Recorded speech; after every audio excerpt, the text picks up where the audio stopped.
Nearly 3 million people have fled Sudan after 18 months of war in a still-growing exodus, the UN warned, with 25,000 fleeing to neighboring Chad in the first week of October alone.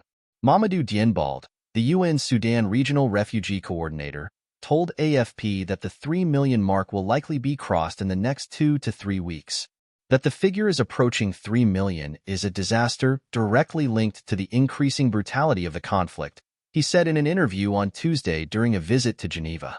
War has raged since April 2023 between the Sudanese army under the country's de facto ruler Abdel Fattah al-Burhan and the paramilitary Rapid Support Forces, led by his former deputy Mohamed Hamdan Daglo.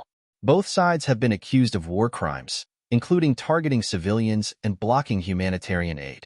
The conflict has left tens of thousands dead and some 26 million people facing severe food insecurity, with famine declared in the Zamzam displacement camp in Sudan's western Darfur region.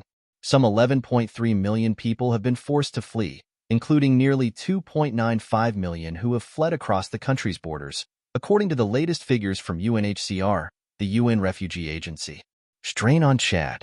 In a sign of the worsening conflict in Darfur, some 25,000 people, 80% of whom were women and children, crossed into eastern Chad in the first week of October, a record number for a single week in 2024, and more than 20,270 crossed into Chad in the whole of September.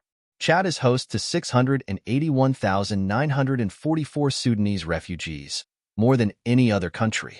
However, it is also one of the poorest countries in the world and is lacking the basic services to accommodate such numbers, said Bald, while highlighting the generosity shown by Chadians towards their fleeing neighbors.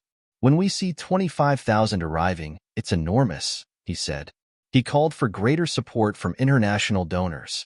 A UN appeal for $1.51 billion to support Sudanese refugees and their hosts in the region through the end of the year remains just 27% funded.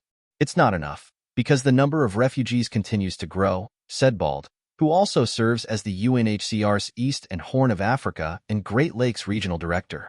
Bald said he expected, very unfortunately, in the coming weeks, to have many more refugees in Chad, due to both the conflict intensifying in Darfur and the drop in water levels as the rainy season ends. Aid still limited. With the drier conditions, the UN hopes to be able to deliver more aid to Sudan, if the parties to the conflict allow it. Several rounds of negotiation efforts have so far failed to end the fighting. In late August, following talks outside Geneva convened by the United States, the two factions committed to ensuring safe and unhindered access for humanitarians along two key corridors. This has helped us save lives, but not all the commitments made have been respected.